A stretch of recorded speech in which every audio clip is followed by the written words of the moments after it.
제가 설교할 때 아멘을 여러분들 안 하시죠? 부담 갖지 마시기 바랍니다. 저희 교인들도 안 합니다. 제가 물어봤어요. 왜 아멘을 안 하냐 했더니 목사님 아멘 할 틈을 주셔 아멘을 하죠. 여러분도 그러시죠? 예, 크게 부담 갖지 마시고 말씀 들으시고 그 다음에 반응을 하시는데, 아멘 입으로 반응하는 것보다 중요한 게 여러분의 삶으로 반응하고 여러분이 주 앞에 기도하는 걸로 반응하면 됩니다. 자, 이 시간도 주님이 주시는 말씀 사모하면서 우리가 은혜로 나갑시다. 우리 헌금 기도하고 말씀 전하겠습니다. 아버지 하나님, 새날 밝게 하시고 또 새 시간 허락하여 주셔서 새 시간에 주시는 말씀 주심을 진심으로 감사드립니다. 이스라엘 백성들이 광야에 머물 때 만나를 기다렸던 심정으로 이 시간 말씀을 기다립니다. 우리에게 가장 적합한 말씀으로 먹여주셔서 하나님이 원하시는 뜻대로 살 수 있는 우리 모두가 되게 하여 주옵소서. 우리의 인생도 때로 지치고 힘들 때 많습니다. 그러나 그때마다 주님께서 우리의 주인 되어주셔서 새롭게 힘을 얻게 하시고 그 활력이 우리에게 큰 능력이 되게 하여 주옵소서. 이 시간도 사모하는 마음으로 주 앞에 예물 드렸습니다. 주님이 원하시는 말씀을 사모하는 마음이 이 표현되어 싸우니 주여 받아 주옵시고 우리가 주님께 더 가까이 나갈 수 있는 이 시간이 되게 하여 주옵소서. 부족한 종도 붙들어 주셔서 오직 하나님이 원하시는 뜻으로만 증거하게 하여 주옵소서. 예수 그리스도 이름으로 기도하옵나이다. 아멘. 제가 이렇게 생겼어도 시를 좋아합니다. 이해를 안 가시겠지만 시를 진짜 좋아합니다. 그런데 시가 뭔가 정의를 내리시는데요, 재밌게 표현합니다. 모든 사물을, 단어를 낯설게 바라보기 이렇게 표현합니다. 가만 생각하니까 그 말이 맞아요. 그렇죠? 여러분, 똑같은 사물을 바라보면서 똑같은 단어를 바라보면서 거기서 어떻게 시가 나옵니까? 생각해보니까 낯설게 바라볼 때 가능해요. 이 낯설다는 말이 좀 낯설잖아요. 그렇지만 생각해보면 낯설게 대한다는 것은 새롭게 본다는 말도 돼요. 제가 오늘 이 말씀을 먼저 드린 이유는 오늘 함께 읽은 말씀, 누가복음 8장에 있는 말씀, 여러분이 참 잘 아는 말씀이에요. 그런데 한번 우리 솔직히 얘기해 봅시다. 이 말씀 가운데서 가장 눈에 들어오는 단어가 어떤 단어인가 한번 살펴보자는 거예요. 자, 제가 간략하게 설명을 할 테니까 여러분은 그 사이에 우리가 평상시에 어떤 단어에 더 관심이 있었는가를 잘 한번 헤아려 보시기 바랍니다. 자, 오늘 말씀은 이런 내용이 담겨 있습니다. 예수님께서 제자들과 함께 지내시다가 어느 날 저녁에 어느 날 밤에 예수님께서 저쪽 건너편으로 가자고 말씀하셨어요. 저쪽 건너편으로 가자고 말씀하셨습니다. 호수 저편으로 가자 이렇게 말씀하셨습니다. 호수 저편에 관심을 가지십니까? 자, 그 다음입니다. 그 다음 내용을 보면은, 근데 예수님께서 그 가시는 과정 속에서 밤에 배가 가고 있는 과정 속에서 예수님께서 배에서 잠을 주무시고 계셨다는 것입니다. 관심 가세요? 예수님 잠을 주무실 때는 어떻게 주무시는가 관심 가세요? 자, 그 다음 보겠습니다. 그런데 하편 그때 마침 광풍이 불었다는 것입니다. 그렇죠? 미친 바람이 불었다는 것입니다. 이 단어도 좀 이따 말씀을 드리겠습니다만은 그냥 바람이 세게 불었다라는 뜻과는 조금 다른 단어로 쓰고 있어요. 그래서 말 그대로 미친 바람이 불었다 이렇게 생각을 할 수 있습니다. 이것이 그렇게 바람이 부니까 배에 물이 가득 들어왔다 그렇게 말하고 있습니다. 여러분, 미친 바람 그리고 물이 배에 가득 들어온 것 관심이 가십니까? 자, 여기서부터 좀 관심이 가시는 것 같아요. 그렇죠? 예수님이 주무시는구나, 아니면 호수 저편은 별로 관심이 안 가는데 여기 지금 말씀하신 광풍이 불었다는 것과 그 다음에 배에 물이 가득 차게 되었다는 데는 좀 관심이 가는 것 같습니다. 자, 그러다가 예수님께 하도 바람이 많이 부니까 또 배에 물이 많이 들어오니까 너무 불안해요. 뭐 불안한 정도가 아니라 굉장히 힘든 상태예요. 그래서 제자들이 예수님을 깨웁니다. 깨우는데 좀 관심이 있으시죠? 예, 예수님을 깨웁니다. 깨우는데 뭐라고 깨냐면 이렇게 깨웁니다. 주여, 주여, 우리가 죽겠나이다 이렇게 말합니다. 자, 이럴 때는 이제 어감을 한번 살펴보면, 주여, 제가 죽겠습니다 이렇게 쓸까요? 저는 이 성경 읽을 때 이 부분을 참 중요하게 여깁니다. 어떻게 말씀하셨을까, 우리가 어떻게 외쳤을까를 한번 생각해 보자는 겁니다. 그래서 주여 죽겠나이다 뭐 이렇게 말했겠죠. 더 심하게 뭐 하우성 치듯이, 더 심하게는 이것을 해석하는 분은 이렇게 말합니다. 예수님을 야단치듯이 그랬다는 겁니다. 그럼 이렇게 말할 수 있습니다. 아니, 지금 잠이 와요? 뭐 이런 뜻까지. 차마 자기 선생님에게, 자기의 주님에게 이렇게 말할 수는 없지만 뉘앙스로는 그런 의미로 가지고 있다는 것입니다. 예수님께서 잠을 깨셨습니다. 그리고 바다 물결이 꾸짖으셨습니다. 바람과 물결이 꾸짖으셨습니다. 그랬더니 그쳐 잔잔하였더라 이렇게 말합니다. 근데 여기서는 그냥 서술을 하고 있습니다. 바람과 그 다음에 물결을 꾸짖으니 그만 그 모든 바람이 그쳤더라, 잔잔했더라, 이렇게 말하고 있습니다만은 마가복음은 호통치시는 내용이 나오죠. 바람아 잔잔하라, 물결아 잔잔하라, 그럼에 그침에, 이렇게 말하고 있습니다. 자, 그 다음에 강조하는 말씀이 25절입니다. 이렇게 하시고 나서 예수님께서 제자들에게 말씀하시기를 너희 믿음이 어디 있느냐, 이렇게 말씀을 하셨어요. 너희 믿음이 어디 있느냐. 자, 오늘 여러 단어들을 말씀을 드렸어요. 이 단어들이 하나하나 잠깐 언급을 하겠습니다만은 여러분, 이 중에서 어디에 제일 관심이 가세요? 어디에 제일 관심이 가세요? 각각 다를 거예요. 내가 죽겠나이다, 여기에만 관심 있는 분도 있을 거예요. 그렇죠? 그 다음에 어떤 경우는 예수님은 왜 내 삶 가운데서는 맨날 주무시고 계셔, 아마 이런 분도 계실 거예요. 근데 저는 오늘 여러분들 이 말씀 가운데서 다 중요하지만 그 말씀 중에서 가장 중요하게 눈에 들어온 게 어디냐면 설교 제목이에요. 그렇죠? 예, 설교 제목이에요. 설교 제목에 보니까 너희 믿음이 어디 있느냐, 이렇게 말씀을 하셨어요. 아니, 이 상황에서 우리 믿음이 중요한 건 아니잖아요. 문제가 해결되는 게 중요하잖아요. 물결이 잔잔해지고 배가 더 이상 흔들리지 않는 게 가장 중요하잖아요. 우리는 이렇게 바라보는데 예수님은 우리에게 뭐라고 말씀하세요? 너희 믿음이 어디 있느냐, 이렇게 말씀하세요. 이 말은 우리 쉽게 말하면 너희들은 믿음이 참 없구나, 이런 말씀이에요. 다른 말씀에서 보면은 이 내용을 이렇게 말하고 있습니다. 너희 믿음이 참 적구나, 이 믿음이 없는 자들아, 이렇게 말씀을 하시는 거예요. 여러분, 같은 말을 해도요, 그냥 칭찬은 고래도 춤춘다고 그러는데 같은 말이라도 믿음이 참 적구나, 이렇게 말하면 좋은데 너희 믿음이 어디 있냐라고 말하면 우리에게 믿음이 있는 거예요, 없는 거예요?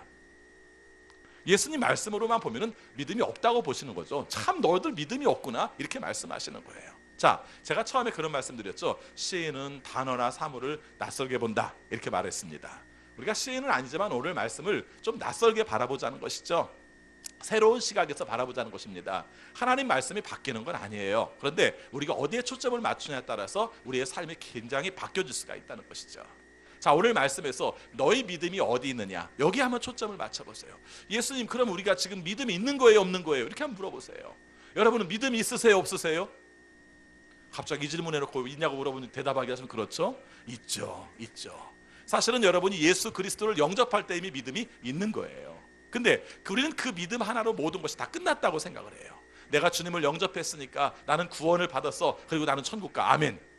바로 가면 좋은데 안 가잖아요. 그렇지 않습니까? 그래서 사실은 우리가 믿음이 성장해야 되고 하나님이 원하시는 완전까지 나가야 되는데 우리가 문제는 그냥 거기서 머물고 있다는 것이죠. 마치 대학에 합격하면 너무 좋아해요. 그렇죠? 이거 삶을 이렇게 쭉 이루어가다 보니까, 사역을 이루어가다 보니까 그런 생각이 들더라고요. 대학에 합격하면 너무 좋아요. 축하할 일이에요. 그렇죠? 성도의 가정에서 좀 좋은 대학이라도 가면 그 가정은 진짜 좋아해요. 근데 우리가 생각하는 게 있습니다. 그게 다야? 그거 다 아니잖아요. 이제 시작이잖아요. 걔는 지금 새로운 공부를 해야 돼요. 그렇지 않나요? 고등학교 때까지 공부했던 방식과 전혀 다른 새로운 공부를 해야 돼요. 여러분, 새로운 것을 공부한다는 게 얼마나 스트레스 쌓이는데요. 이게 축하만 받고 끝날 문제가 아니라 새로운 삶을 향해서 나가야 돼요. 그래야 그것이 완성되어서 그 삶이 완성되고 그 성격이 완성되고 하나님이 원하시는 모습으로 만들어져 가는 거죠. 여러분, 오늘 말씀의 믿음도 좀 그런 차원으로 생각을 해보자는 거예요. 믿음이 있습니까, 없습니까? 이렇게만 말하지 말고 우리의 믿음이 하나님이 원하시는 분량까지 나아가고 있습니까? 이렇게 우리가 물어보자는 것입니다. 자, 오늘 말씀을 우리가 함께 살펴봅시다. 여러분은 배 타는 거 좋아하세요? 배 타는 거 좋아하세요? 저는 배 타는 게 별로 안 좋아해요. 그렇죠? 예. 저희 처갓집이 모포입니다. 모포 앞바다는 섬들이 많아요. 섬들이 많은데 가끔씩 갈 때마다 그럽니다. 이렇게 제가 좀 그 휴가 때마다 그냥 목포를 갑니다. 유일하게 효도할 수 있는 시간이 그 시간밖에 없어서 그냥 목포를 가요. 가면 이제 보기에 좀 민망할 거 아닙니까? 휴가 다 제껴놓고 여기 와서 머물고 있으니까 얼마나 민망할 겁니까? 그러니까 이제 생각해가지고 하는 얘기입니다. 야, 홍도나 갔다 와, 그렇게 말합니다. 아직까지 홍도를 한 번도 안 갔어요. 결혼한 지 27년 지났는데 홍도를 한 번도 안 갔어요. 왜 안 갔냐면요, 그분들은 굉장히 생각해서 홍도나 갔다 와라고 말하는데 배 타는 게 너무 싫어요. 배 타는 게 너무 싫어요. 뭐 배를 많이 타본 것도 아닌데 배를 탔을 때 그 철선의 그 냄새, 타보신 적 기억나시죠? 요즘들은 좀 그게 덜합니다만 그 철선의 그 쇠 냄새가 굉장히 싫어요. 그러다가 이렇게 들어가면은 밀폐되어 있어가지고 뭔가 이렇게 좀 냄새가 좀 그런 거 있지 않습니까? 이 냄새가 싫어요. 그렇죠? 그 냄새는 곧 조금만 배가 움직여도 멀미하게는 원동력이 돼요. 이게 너무 싫어요. 그래서 배 타는 걸 별로 안 좋아합니다. 그런데 한 가지 분명한 건요, 내 마음대로만 살아들 수 있는 건 아니잖아요. 때에 따라서는 배를 타야 될 상황도 있지 않습니까? 타면은 그때부터 바짝 긴장을 해요. 그렇죠? 긴장을 합니다. 자, 오늘 우리의 인생 가운데서도 배를 타야 할 때가 있다는 겁니다. 자, 여기서부터 얘기를 해봅시다. 오늘 우리의 삶 가운데 배를 타야 될 상황이 있다는 거예요. 오늘 이 배에 타야 될 상황이 어떤 상황인가 생각해보면은 굉장히 믿음 없는 상황이 아니라 믿음 있는 상황이었어요.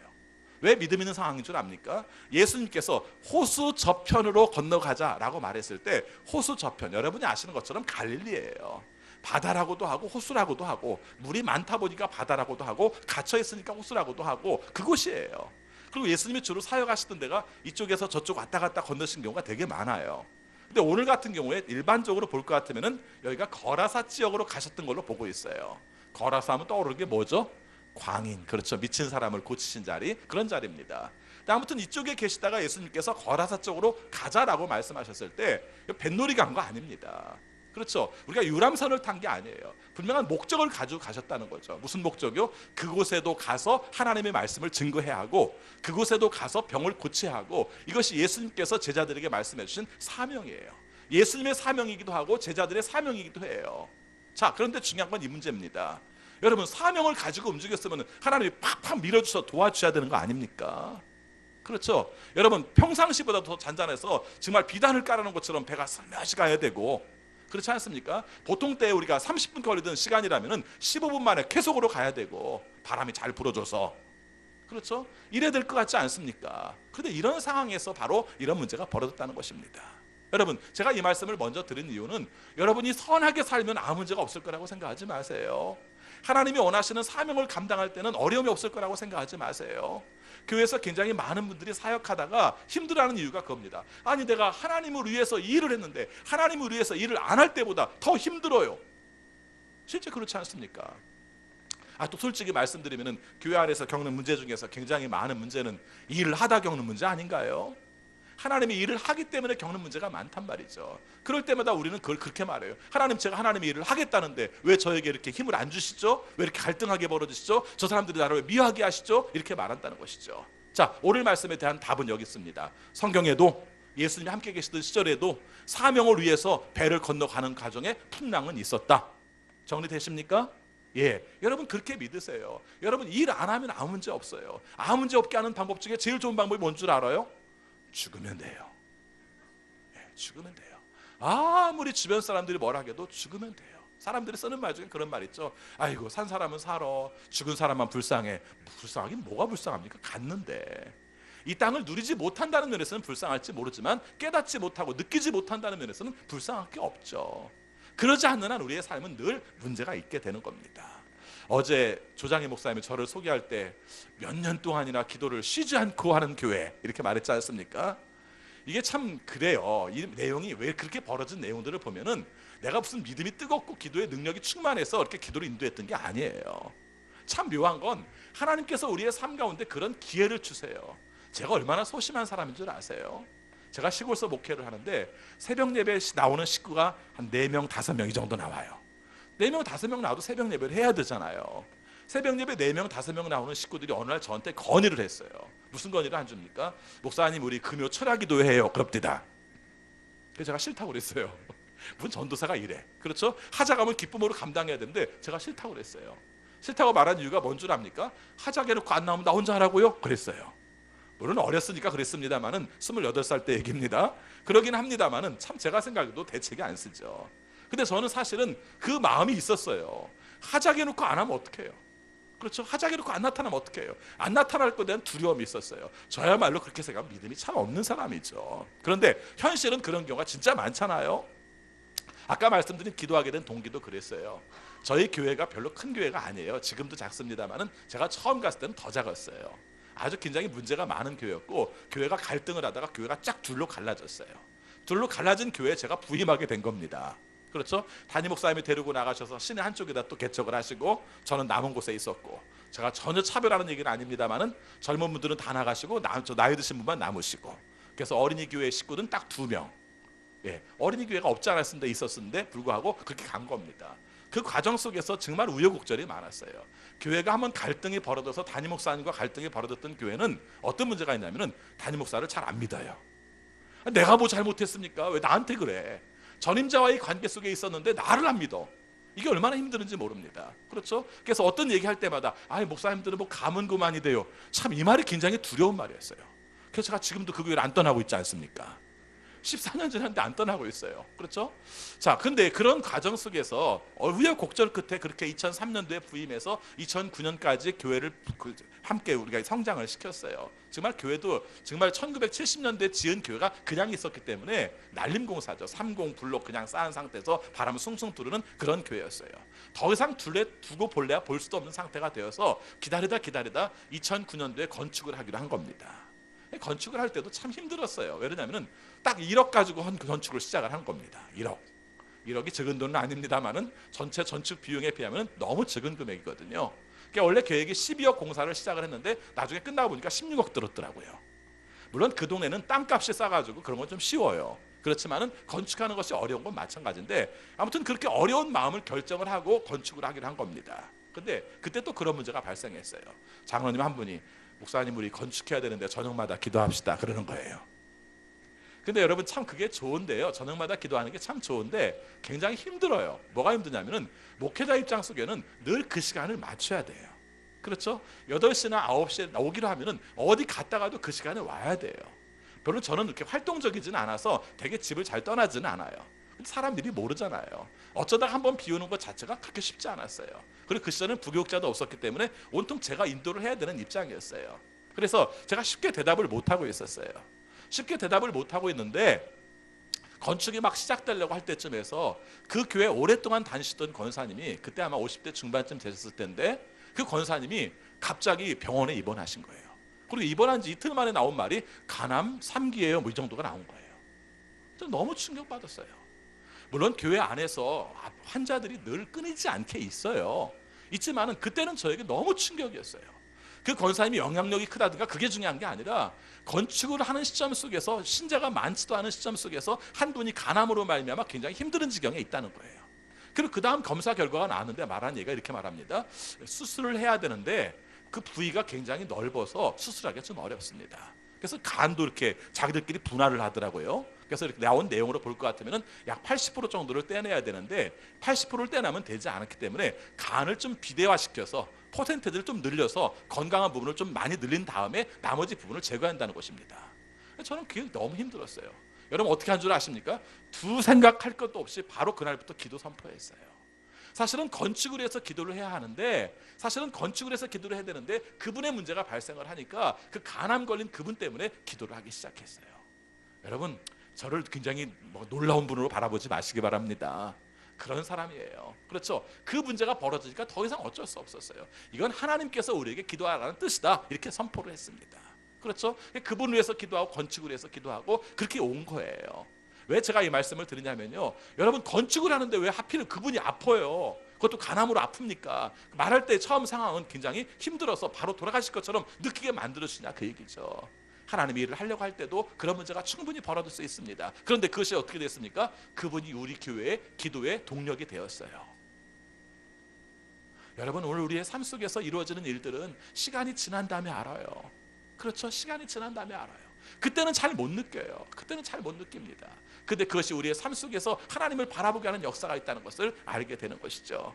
여러분 오늘 말씀 속에서 호수 건너편, 호수 건너갈 때 가장 좋은 중요한 순간이라고 말을 했어요. 여러분 예수님께서 주무셨다는 말을 어떻게 해석해야 됩니까? 그렇죠? 여러분 우리는 잠잔다는 말에 대해서 좋게 느껴요? 나쁘게 느껴요? 잠잔다는 말이 좋은 말이에요? 나쁜 말이에요? 성경적 입장에서 두 가지 같이 쓰이죠? 예, 제가 질문하는 대답은 늘 세 번째인 경우가 많으니까 뭐 이렇게 많이 방황하지 않으셔도 됩니다. 일반적으로 말할 때 사랑하는 자에게 잠을 주신다는 면에서는 잠은 축복이에요. 잠을 자지 못한 사람은 힘들어요. 간밤에도 혹시 잠 주무시지 못한 분 있다면 그것도 사모하세요. 그런데 또 한편에서 어떻습니까? 게으름과 연결시킬 때도 잠을 얘기하잖아요. 맨날 잠만 자고 있어? 이렇게 말하면 이건 게으름으로 말을 하고 있는 거예요. 지금 예수님께서 여기서 주무시는 내용에 대해서 어떻게 볼 것인가? 되게 일반적인 해석에서는 그렇게 말합니다. 어떻게 해요? 그날 낮에 사역이 굉장히 많으셔서 피곤하셔서 그렇다. 그 다음에 또 한 가지는 예수님의 인성을 보여주는 면이다. 신 같으면 잤겠는가? 인성을 가지신 분이니까 주무셨지. 이렇게 말을 합니다. 다 맞는 말입니다. 그런데요, 이 말씀에 대해서 우리가 이런 생각을 해보려고 합니다. 그냥 지나갈 단어가 아닌 것 같아요. 배에 바람이 많이 불어서 배가 뒤집어질 것 같은 상황이 벌어졌는데 예수님께서 주무시고 있는 상황이 일반적인 내용이 아니라 특별한 의미가 담겨져 있는 것 같아요. 여러분 이런 생각을 해보셨어요? 예수님 그 성경이 기록되어 있는 시기와 예수님이 사역했던 시기는 약간 사이가 떨어져 있어요. 그렇죠? 예, 예수님이 말씀하신 막 이렇게 적어가지고 그 다음에 바로바로 이렇게 사람들에게 보내주고 이랬던 시절이 아니라 그냥 말씀을 전하시면 그걸로 끝났어요. 들은 사람들이 들은 말로 그냥 전했어요. 이걸 갖다가 전문적인 용어로 구전이라고 얘기를 했어요. 그래서 구전으로 했습니다. 구전으로 하고 그렇게 지냈어요. 심지어는 예수님이 죽으시고 부활하신 다음에도 사람들이 뭐 이렇게 글을 써가지고 사람들에게 뭘 전해야 된다는 생각을 못했습니다. 물론 지금처럼 종이가 흔하지도 않았고 또 많은 사람들이 글을 보는 것이 습관되기도 않았지만은 또 한 가지는 이런 내용도 있었습니다. 주님께서 곧 오실 텐데 이런 마음을 갖기 때문에 이것을 적어서 다음 세대에 남겨줘야 한다는 생각을 안 했어요. 자, 그래서 실제적으로 그것이 어느 정도 세월이 지난 다음에 한 30년, 40년 지나고 나니까 이런 생각이 들었습니다. 아, 예수님께서 말씀하신 다시 오신다고 말씀하시는 의미는 더 깊은 뜻이 있는 것 같다. 그렇다면 이것을 다음 세대에 전해줘야겠다 이렇게 생각하면서 성경을 쓰게 된 겁니다. 그래서 마태복음도 쓰고 마가복음도 쓰고 누가복음도 쓰고 요한복음도 쓰고 자신이 머물고 있는 성도들에게 우리식으로 말하면 강동복음이 되는 거죠. 강동교회에 머물고 있는 조장현 목사님이 쓰시면 그렇게 된 겁니다. 하나님의 말씀인 건 분명한데 마태가 사역하고 있는 그 자리 속에서 자기 성도들에게 하나님의 복음을 가르쳐주기 위해서 복음을 쓴 것이죠. 이렇게 쓰는 과정 속에서 이런 문제들이 벌어진 겁니다. 여러분 사역하다가 많은 문제가 벌어졌잖아요. 사역하는 문제가 벌어졌을 때 이 사람들이 생각할 때는 맨 먼저 떠오르는 생각이 뭔 줄 아세요? 아, 예수님이 계셨으면 어떻게 했을까? 그렇죠. 여러분 제자들이 예수님과 함께 산 분들이시잖아요. 예수님과 제자들이 함께 있었기 때문에 늘 어떤 문제가 벌어지면 예수님이 지금 여기 계시면 어떠셨을까? 지금 이런 상황이라면 예수님 뭐라고 말씀하셨을까? 예수님은 어떻게 해결하셨을까? 이 생각을 한 겁니다. 그렇죠? 그러다가 이 장면이 떠오른 겁니다. 맞아, 그때 예수님이 주무셨지? 혹시 우리가 지금 상황이 예수님이 안 계신 건 아니잖아. 여러분 물어봅시다. 예수님이 여기 계세요? 안 계세요? 계세요? 어디 계세요? 어디 계세요? 여러분 이런 상황인 거예요. 그러니까 여러분 우리 삶 속에서 마찬가지입니다. 예수님이 계신 걸 우리는 믿어요. 예수님과 함께 사는 걸 믿어요. 그리스도의 영이 우리 안에 있고 하나님의 영이 우리 안에 있어서 그걸 성령이라고 말한다. 로마서에 나오는 내용이잖아요. 예수님 우리 함께 있어요. 그런데 어려운 문제가 벌어지면 어떻게 합니까? 예수님 안 계신 것처럼 생각하잖아요. 이겁니다 답이. 예수님 안 계신 것처럼 생각하잖아요. 예수님 우리 안에 잠자고 계신 것처럼 생각하잖아요. 우리 안에 잠들어 계신 예수님을 깨울 생각을 하지 않잖아요. 사실은 예수님이 주무시는 게 아니라 우리를 예수님을 자는 분처럼 취급하고 사는 거죠. 예, 그렇기 때문에 우리가 부르짖지 않는 경우가 되게 많아요. 자, 그런 면에서 바라본다면 이 사람들이 바로 예수님을 깨운 건 잘한 겁니다. 그리고 또 엄격히 말하면 이 상황에서 깨울 수밖에 없는 상황이 된 거예요. 근데 여기서 우리가 깨우는 그 상황이 실제적으로는 어떤 상황이었을까? 처음부터 깨웠을까요? 성경에 기록되지는 않았습니다만 그 안에 어부가 4명이 있었어요. 최소한. 그러면은 이런 경우에 배를 어떻게 운항하면 될지 우리가 생각을 해봤겠죠. 우리가 바람의 방향에 따라서 또 우리가 물결의 방향에 따라서 어떻게 하면 된다는 생각들을 가질 수 있었을 거예요. 최선을 다해봤을 겁니다. 그런데 그때 예수님을 깨우기보다는 어떻게 했습니까? 자기들 나름대로 최선을 다해보는 겁니다. 저는 이렇게 자랑보다는 제가 약간 찌질한 부분들을 말씀을 드려서 여러분들이 좀 깨닫게 하는 말씀을 좀 이렇게 전하려고 합니다. 제가 시골에서 목회할 때 참 아이들이 건강하게 잘 자라주어요. 그게 제일 고마워요. 그렇지 않습니까? 물질적인 문제도 어렵고 또 한 가지 문제는 뭐가 어렵냐면은 굉장히 거리가 멀기 때문에 시내와 거리가 멀기 때문에 힘들어요. 지금은 제가 당진이라는 지역이 굉장히 많이 커졌어요. 충남 당진이라는 곳이. 그런데 제가 사역할 때만 해도 굉장히 작은 곳이었어요. 충청남도의 배경을 아시는 분들은 서산과 당진을 대전 쪽에 사시는 분들은 굉장히 오지로 생각하던 시절이었어요. 근데 그런 곳인데 그것도 읍내에서 저희 교회까지는 약 17km 떨어져 있었고요. 그 17km 중에서 반 정도는 비포장도로 이런 곳이었어요. 옛날에는 바닷가였는데 간척 사업하면서부터 더 이상 바닷가가 아닌 지역 이런 지역에 사역을 하게 되었어요. 근데 그런 그 사역할 때 제일 안타까운 게 뭐냐면 아픈 거예요. 그렇죠? 차도 없어요. 차도 없는 상황에서 애가 아픈 방법이 없습니다. 시내버스 하루 7번 들어오면 끝나요. 그런 상황에서 아이들이 아픈 상황은 꼭 밤에 아파요. 그것도 언제 아픈 줄 압니까? 토요일 밤에. 이 토요일 밤의 의미를 아세요? 목회자들에겐 굉장히 긴장되는 순간이거든요. 그 다음날 말씀을 전하될 내용으로, 예배를 인도할 내용으로 굉장히 신경 쓰고 있는 상황이 토요일 밤이에요. 근데 그때 아픕니다. 그럼 되게 불안정해요. 그렇죠? 아이가 아파서 불안정하기도 하고요. 이제 목사들은 굉장히 이기적인 면이 있죠. 그래서 아이가 아픔에도 불구하고 뭐 생각합니까? 내일 주일 예배를 드려야 되는데, 그럼 내가 잠을 좀 자야 되는데, 이 생각을 해요. 그렇죠? 근데 잠을 잘 수가 있어요? 없어요? 없어요. 그럼 굉장히 막 방법들을 찾습니다. 그런데 무슨 방법이 있습니까? 그냥 가까이 시내에 있으면 병원에 나가서 이렇게 응급실에 가서 어떻게 해볼 수가 있습니다만은 거기까지 결단을 하는 것도 쉽지가 않은 거예요. 그렇죠? 그 안에서 택시가 다시 와서 애를 데리고 가서 하는 시간도 생각을 해야 되고, 그렇다고 변변한 병원도 없어요. 거기에서 그냥 의원 몇 개 있었을 정도지, 그때만 해도 병원다운 병원도 없었어요. 그럼 막 별 방법을 다 찾습니다. 뭐 먹을 거 없는지, 해열제는 없는지 막 찾습니다. 한참을 찾다가 그래도 열이 내리지 않습니다. 그때서 떠오르는 게 뭔 줄 아세요? 기도해 볼까? 제가 그래요. 제가 그랬어요. 기도해 볼까? 그리고 놀라운 사실은요, 아예 손을 얹고 기도를 하면 병이 금방 나아요. 여러분, 제가 기도에 능력이 있는 게 아니라, 여러분 그 순간 정말 간절한 마음으로 기도할 때 아예 병이 나아요. 저는 기도에 능력이 있는 게 아니라 하나님께서 저를 기도하게 하셨다고 생각해요. 그 아이가 고생하는 그 과정 속에서 왜 기도를 먼저 생각하지 못했을까요? 그게 우리 모습이에요. 제자들도 마찬가지였고, 그 다음에 초대교회 살던 교회 신자들도 그랬어요. 제자들이 사역하는, 사도들이 사역하는 교회도 사실은 그랬어요. 그 사람들이 깨우친 내용 중에 하나가 그겁니다. 예수님이 잠들고 계시구나. 예수님이 잠드는 건 예수님이 잠드는 문제가 아니라 우리가 예수님을 내 안에 살아있는 분으로 믿지 못하고 있고, 내가 그분을 깨우지 못하고 있구나, 이걸 생각한 거예요. 이걸 생각하면서 이 말씀을 적을 때도 그분을 생각하는 겁니다. 예수님이 어디 가셨나요? 사람들이 늘 하는 말이 그 말이니까, 예수님이 계셨다면 지금 어떻게 했을까? 예수님이 계셨다면 이런 문제는 쉽게 해결됐을 텐데, 그랬을 때 외치는 말이 뭐예요? 예수님 어디 가셨나요? 안 가셨잖아요. 여러분 안에 계시잖아요. 여러분 안에 잠든 예수님을 깨우세요. 여러분 안에 잠든 예수님을 깨울 때 예수님께서 우리와 함께 하시지 않겠어요? 그때도 마찬가지였어요. 그때 우리들도 마찬가지였어요. 제자된 사람이라고 말했지만 예수님이 잠들고 계신 그 상태 속에서 우리는 죽겠나이다 하고 원망했어요. 사실 알고 보면 똑같아요. 배 안에 있는 예수님을 직접 보면서도 죽겠나이다라고 말하는 것이나, 공동체, 교회, 배와 같은 역할과 감당하는 교회 안에서 예수님이 우리의 삶 속에 함께 하시다는 걸 알면서도 우리는 예수님을 깨우지 못한 채 우리는 죽겠나이다라고 말하지 않나요? 이렇게 말하는 거예요. 우리의 삶 가운데 똑같이 말할 수 있어요. 내 삶 속에서 힘들다고 말할 때 힘들다고만 말할 수 있는 것이 아니라 하나님이 원하시는 모습으로 찾는 내용이 필요한 것이죠. 요한 웨슬레가 우리 신앙의 어떤 신학적인 기초에 있어서 정말 중요하신 분이세요. 근데 이분이 정말 학벌도 좋아요. 옥스퍼드를 나왔답니다. 옥스퍼드를 나왔고, 옥스퍼드를 다니면서도 이분이 신앙생활을, 학교에서 공동체 생활을 했다고 합니다. 여러분 구역, 속 뭐 이런 말 쓰잖아요. 이런 말들이 어원이 순복음교에서 나온 게 아니라 사실은 웨슬레에게서 나온 거예요. 이분이 신학교, 그 옥스퍼드 대학을 다니면서 함께 모인 사람들끼리 그룹을 했습니다. 야, 우리 좀 신앙적으로 좀 살아보자. 믿음으로 온전하게 살아보자. 좀 거룩하게 살아보자 해서 자기들끼리 만드는 게 홀리클럽이었어요.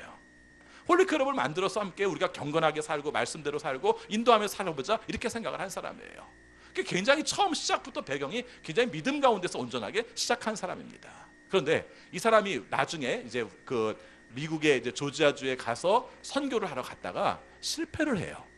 여러분 똑똑하다고 다 되는 게 아니더라고요. 하나님께서 쓰시는 때가 있는 것 같아요. 그래서 실패를 합니다. 실패를 해서 굉장히 철양맞게 돌아오는 거죠. 그냥 올 수 있는 게 아니라 영국의 사람이기 때문에 미국 갔다가 돌아오니까 대서양을 건너와야 돼요. 지금처럼 간단하게 올 수 있는 게 아니라 며칠 오다 보니까 배에 풍랑이 일어요. 똑같은 상황이 벌어져요. 배에 풍랑이 있는데 마음속에 너무 두려운 거예요. 그렇죠. 너무 두려운 거예요. 내가 무슨 죄를 지었는가부터 시작해가지고 내가 사역을 하다가 그냥 돌아가서 그런가부터 시작해서 마음속에 여러 가지 많은 생각들을 해요. 그래서 굉장히 곤란한 지경에 처했고 너무 힘든 지경에 처해 있어서 불안하게 이루 말할 수 없는 상황이었다고 합니다. 그런데 그 배 한쪽에서 보니까 찬송을 부르면서 평안하게 가고 있는 사람들이 있더라는 거예요. 그 배 안에. 이렇게 바라보니까 모라비안 교도예요. 이 모라비안 교도라고 해서 타종교가 아니라 비슷한 입장인데 이제 서로 생각이 달랐던 사람이고, 웨슬레사가 바라볼 때는 이 사람들은 좀 무식한 사람이고 단순하게 신앙생활하는 사람들이고 아마 이렇게 봤던 사람들 같아요. 이 사람들이 기도를 하고 있는 내용을 보면서 이 사람이 굉장히 도전을 받았습니다. 그래서 물어봤어요. 당신들은 불안하지 않으세요? 이렇게 물어봤습니다. 당신들은 불안하지 않으세요? 이렇게 물어봤습니다. 그랬더니 모라비안 교도들이 이렇게 물어봅니다. 하나님이 계신데 왜 불안해요? 예수님 안 믿으세요? 이 말을 들었어요.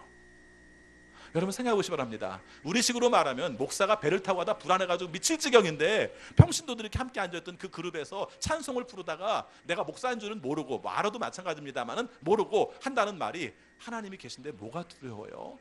하나님이 우리와 함께 하신데 뭐가 두려워요? 예수님 안 믿으세요? 이런 말을 경험한 겁니다. 웨슬리는 여기서 굉장히 많은 충격을 받아요.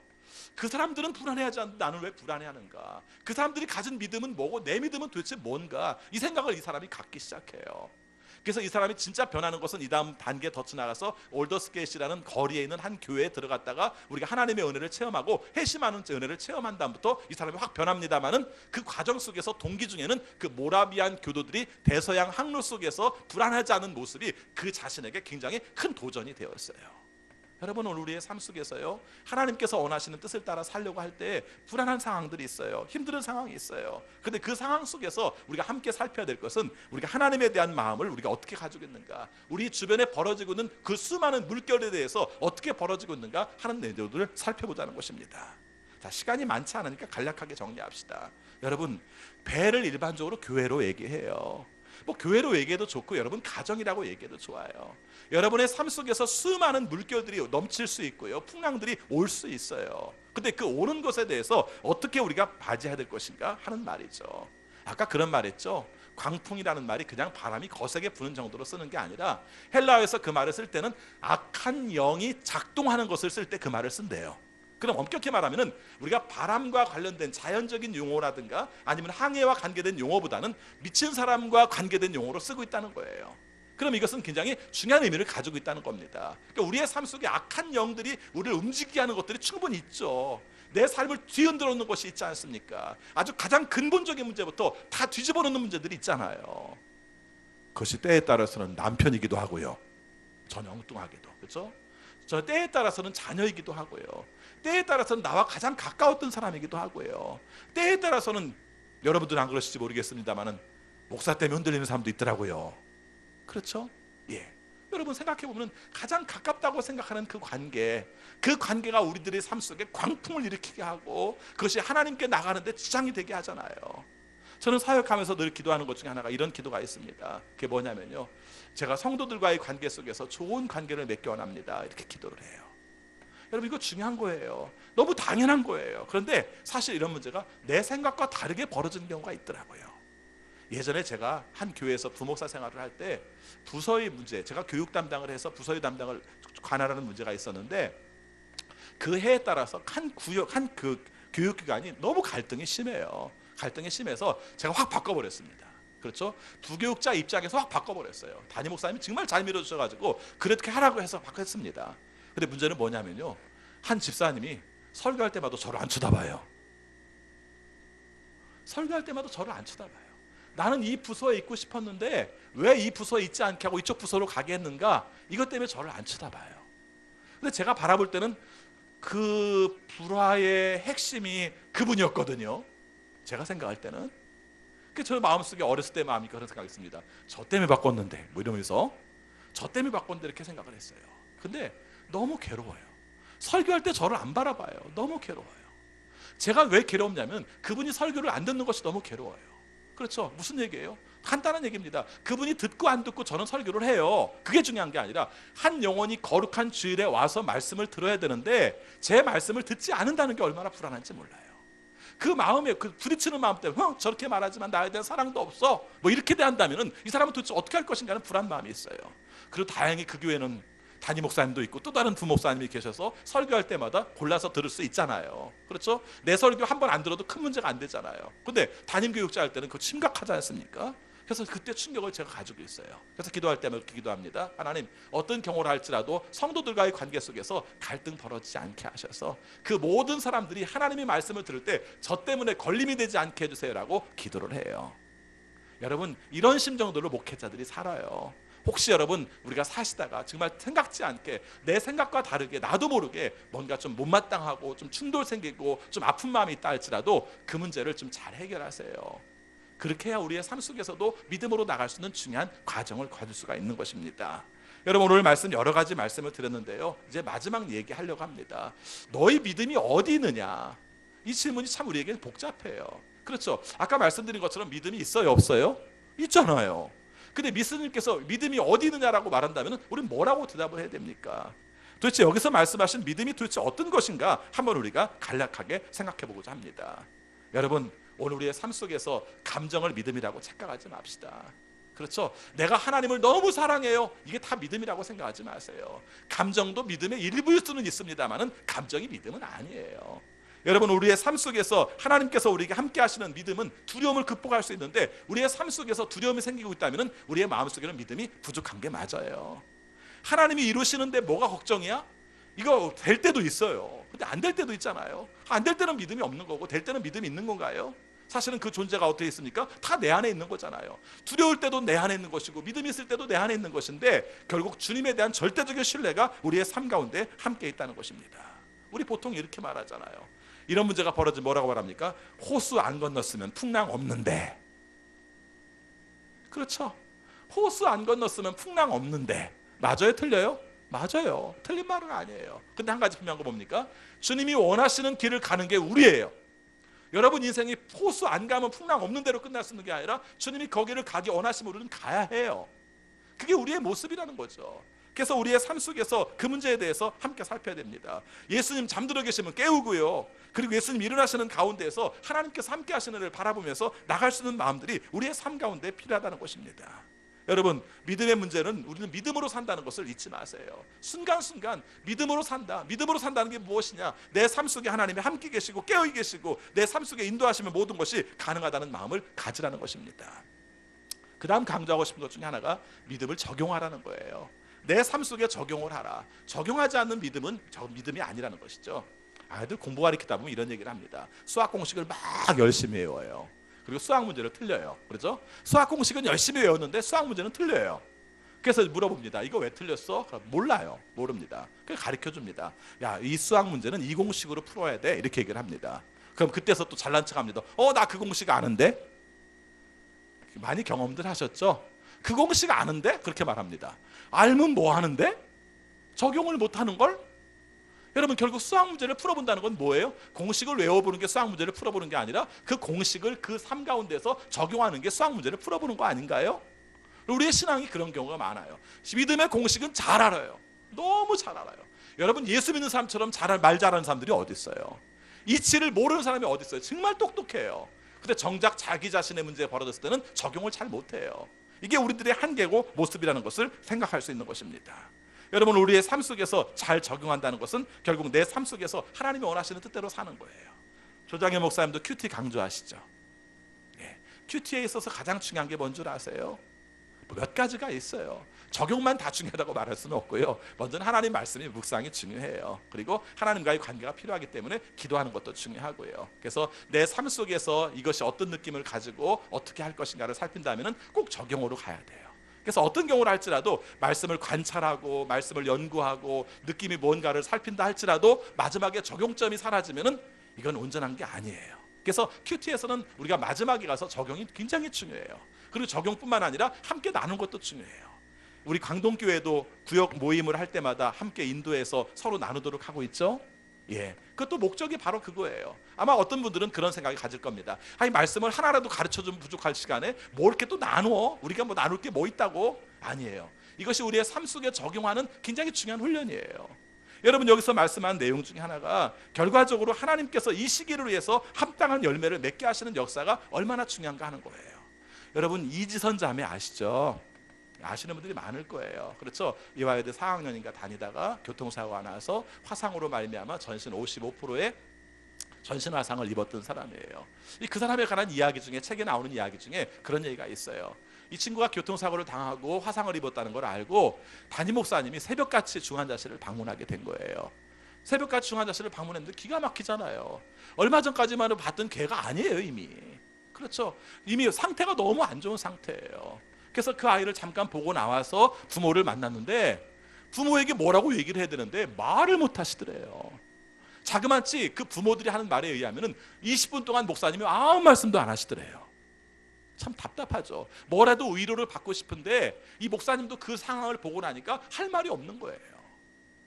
한 20분이 지난 다음에 목사님이 그렇게 말하시더랍니다. 아주 짤막한 문장인데요. 이때를 위한 믿음입니다. 이 사건을 위한 믿음입니다. 이렇게 말을 했다고 해요. 이 말이 이 사람들에게 굉장히 큰 힘이 됐다고 말합니다. 제가 다시 말씀드릴게요. 이때를 위한 믿음입니다. 이 사건을 위한 믿음입니다. 이 말은 이런 뜻이에요. 지금까지 우리의 삶 속에서 우리가 살았던 주님의 은혜와 주님께서 약속을 함께 하신 것들, 또 우리가 기도하면서 가까웠던 신앙, 이 신앙에 관한 내용이 사실은 이때를 위한 거 아니겠어요? 이렇게 말한 겁니다. 그때는 이것을 받아들이기 어렵지만 정말 여러분 아시다시피 전신 화상을 입고 나면 그걸로 끝나는 게 아니라 그 뒤로도 계속되는 수술과 많은 고통들이 따르지 않나요? 근데 그때마다 이 가족들과 이지선 자매가 마음속에 지녔던 말씀이 그 목사님이 주신 말씀, 이때를 위한 믿음입니다. 이 사건을 위한 믿음입니다. 이 말씀을 붙들면서 살았다는 것입니다. 여러분, 내 믿음이 어디 있느냐라고 말씀하시는 하나님의 말씀 앞에서 우리가 응답하고자 하는 내용이 있다면 바로 이 말씀으로 말씀드리고 싶어요. 이때를 위한 믿음입니다.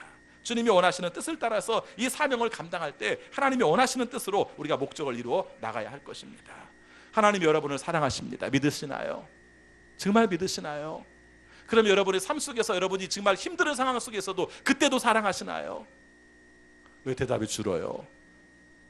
여러분, 자식들이 늘 사랑스러운가요? 자식들을 안 사랑하시는군요. 용돈 줄 때만 사랑하시나요? 여러분 생각해 보세요.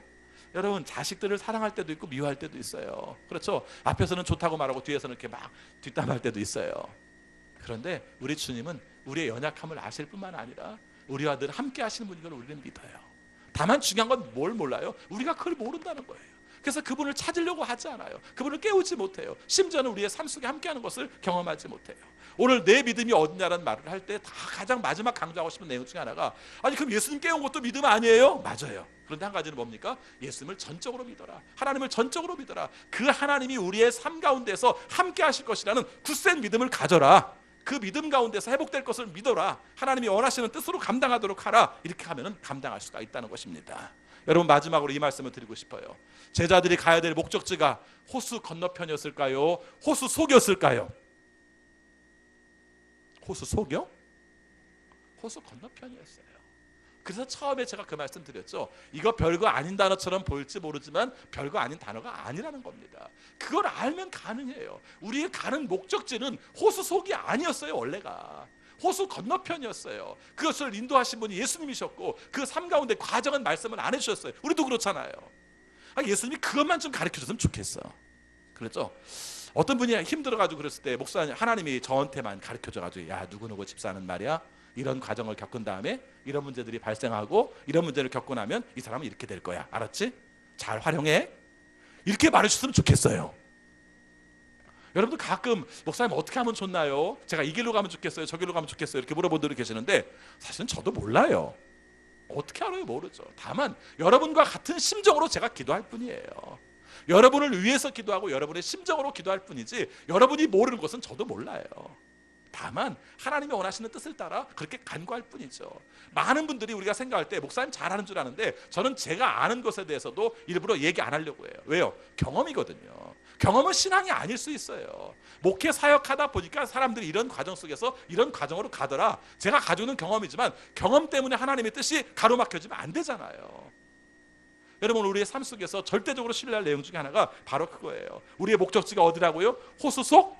아니요, 호수 저편. 그렇죠. 갈릴리 맞은편에 있는 거라사, 예수님께서 가셔야 될 사역지, 그 삶이 우리의 삶 속에 과정은 말씀하지 않으셨다 할지라도 하나님의 뜻을 이룰 수 있는 중요한 자리라는 것입니다. 풍랑은 실습일 수 있어요. 힘든 실습, 너무 거친 실습. 내가 주님이 원하시는 모습대로 어떤 환경 가운데서도 그 모든 것을 바라보면서 하나님의 뜻이 이루어질 수 있습니다라는 믿음을 갖기까지 과정에 풍랑일 수 있다는 것입니다. 오늘 우리가 이 말씀 마음 붙들고 기도합시다. 여러분, 이 상황 말씀드리는 게 뭐예요? 제가 3일 동안에 우리가 새벽 예배 시간에는 기도에 대해서 말씀드리는데요, 오늘 상황으로부터 오는 상황 속에서, 상황으로부터 발생하는 문제 속에서 어떻게 기도할 것인가, 이 말씀을 드린 거예요. 여러분 상황이 참 힘들잖아요. 우리의 삶 속에 불안케 하는 게 많잖아요. 우리 전체의 존재 기반을 흔들어 놓는 풍랑이 참 많잖아요. 내 뱃속에 들어오는 정말 힘든 물들이 많잖아요. 이 문제 앞에서 하나님이 살아계심을 믿고 하나님께서 함께 하심을 믿으면서 주 앞에 나갈 수 있는 우리 모두가 되시기를 바라겠습니다. 기도하겠습니다. 이 시간 함께 짧게나마 통성으로 기도하겠습니다. 오늘 말씀 의지하여 기도합니다. 하나님, 우리에게 하나님이 계심을 믿고 있습니다. 하나님, 예수님께서 우리의 삶 속에 함께 계심